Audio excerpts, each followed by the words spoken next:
بچه های کوههای زارت خیابونه. داداش برو تو میتونی برو بچه های کوههای زارت ما داریم میریم سر کار. اینجا لواسونه خیابون به چاک رفته. یا ما برو سر کار الان داره دقیقه میگیره پشیمون شده. داداش برو تو میتونی.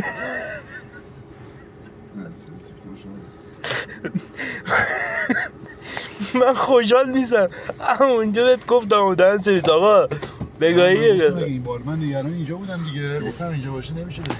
آقا کار تعطیل ما اینجا سوسیس تخم مرغ گرفتیم. لواسون کوچیک میریم لواسون کوچولو.